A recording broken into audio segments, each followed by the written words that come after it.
दोस्तों, angry young man का जिक्र आते ही अमिताभ बच्चन का चेहरा हमारे सामने आ जाता है। जंजीर का इंस्पेक्टर विजय खन्ना हो या दीवार का विजय वर्मा, त्रिशूल, काला पत्थर, मुकद्दर का सिकंदर और कालिया से लेकर शहंशाह तक, यह एंग्री यंग मैन अनेक फिल्मों में अत्याचार, अन्याय, गरीबी और कुव्यवस्था के खिलाफ लड़ता दिखाई देता है।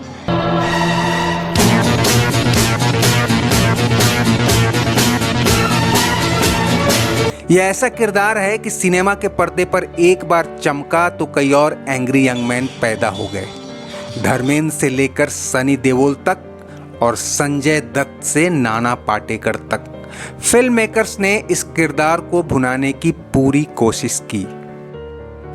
लेकिन कभी आपने सोचा है कि यह किरदार आया कहां से? वैसे तो जंजीर फिल्म को ही एंग्री यंग मैन की जन्मस्थली मान लिया जाता है, लेकिन वास्तव में यह न तो उसके डायरेक्टर प्रकाश मेहरा की कल्पना से निकला था और ना ही स्क्रिप्ट राइटर सलीम जावेद की कलम से। तक बैठने को न कहा जाए, शराफत से खड़े रहो। ये पुलिस स्टेशन है, तुम्हारे बाप का घर नहीं। और गौर से देखें तो महबूब खान की all time great film mother India का बिरजू भी पूरी तरह से एक एंग्री यंग मैन ही था। और इससे मिलते जुलते कुछ और किरदार आपको कई फिल्मों में मिल जाएंगे। लेकिन दोस्तों, आज हम आपको बताएंगे कि जैसे सिनेमा और इसके तमाम ट्रेंड पश्चिमी देशों की तकनीकी लहर पर सवार होकर हमारे यहाँ आए थे, वैसे ही एंग्री यंग मैन ने भी पहले ब्रिटिश, रूसी और अमेरिकी सिनेमा में दस्तक दी थी। वहां भी यह सिनेमा से पहले उपन्यासों और नाटकों में आया और फिर पर्दे पर छा गया। यह किरदार अपने कभी न खत्म होने वाले गुस्से के जरिए पूरी सामाजिक राजनीतिक व्यवस्था को कटघरे में खड़ा करता है और बदले की आग में झुलसता है उसका अपना वजूद। हाँ, मैंने इसका कत्ल किया है क्योंकि आपके कानून के पास वो आंख ही नहीं है जो इसका जुर्म देख सके। यह बात अलग है कि भारत में इसे अमिताभ बच्चन जैसा अदाकार, आवाज और अंदाज मिला जिसने इसमें देसी जान फूंकी और इसे एक सिनेमाई ट्रेंड बना दिया। शहंशाह जहां खड़े हो जाते हैं वहीं दरबार लग जाते हैं। अगर बात करें पहले एंग्री यंग मैन की, तो उसका जन्म दूसरे विश्व युद्ध के बाद ही हुआ, जब जीते और हारे हुए दोनों तरह के देशों में बदहाली ने दस्तक दी। ब्रिटेन और अमेरिका में शोषण, अन्याय और उपभोक्तावादी संस्कृति के बढ़ने पर वहां किताबों और नाटकों में ऐसे किरदार बढ़ने लगे जो हालात से संघर्ष करते हैं और व्यवस्था से टकराते हैं। 1956 में लिखे ऑसबॉर्न के नाटक लुक बैक इन एंगर का ब्रिटेन के रॉयल कोर्ट थिएटर में मंचन हुआ।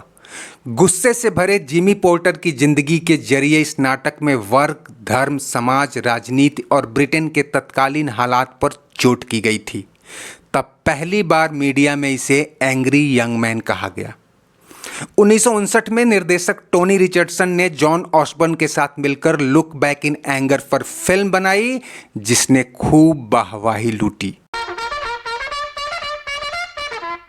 रूम एट द टॉप और Saturday night and Sunday morning जैसी फिल्मों में भी नायक ऐसे ही गुस्से से भरा है। टोनी रिचर्डसन की द टेस्ट ऑफ हनी में एक श्वेत लड़की और समलैंगिक गोरे किरदार को पर्दे पर उतारा गया।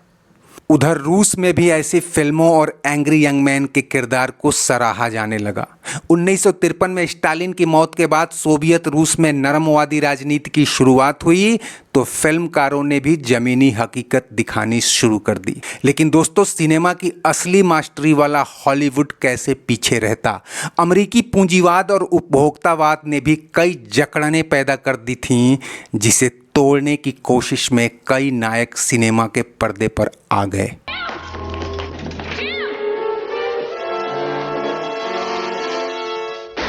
द वाइल्ड वन में मार्लन ब्रैंडो और रिबेल विदाउट अ कॉज में हैरान परेशान शहरी किशोर के रोल में जेम्स डीन के निभाए किरदारों ने अमेरिकी सिनेमा के पर्दे पर गुस्से में डूबे हिंसात्मक युवा की नई छवि पेश की। मेल्विन वैन पीबल्स ने एक फिल्म बनाई स्वीट स्वीटबैक्स बैड एस सॉन्ग, और लैरी कोहेन की फिल्म आई ब्लैक सीजर।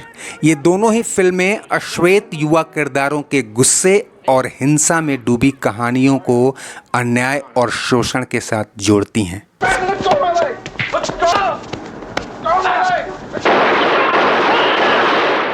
1970 के दशक में आई मार्टिन स्कॉर्सीज की फिल्म टैक्सी ड्राइवर की यंगरी यंग मैन फिल्मों में खास जगह है।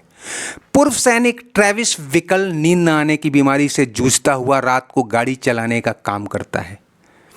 अंधेरे शहर की गलियों में पॉर्न थिएटर और वेश्यावृत्ति को करीब से देखने वाले विकल के मन में इस शहरी गंदगी को साफ करने का हिंसात्मक विचार आता है। इसके लिए वह हथियार खरीदकर शूट आउट करने लगता है। यही वो दौर था जब भारत में भी ऐसी कहानियां गढ़ी जाने लगीं और इत्तेफाक से इसी समय भारत में महंगाई और बेरोजगारी भी चरम पर थी। भ्रष्टाचार का बोलबाला था। थाने से लेकर कचहरी तक आम आदमी का सुनने वाला कोई नहीं था। ऐसे में जब सलीम जावेद ने इंस्पेक्टर विजय खन्ना का किरदार बुना तो वह विशुद्ध भारतीय एंग्री यंग मैन बनकर उभरा और दर्जन भर फ्लॉप फिल्में दे चुके अमिताभ बच्चन को रातों रात स्टारडम की बुलंदी पर पहुंचा दिया।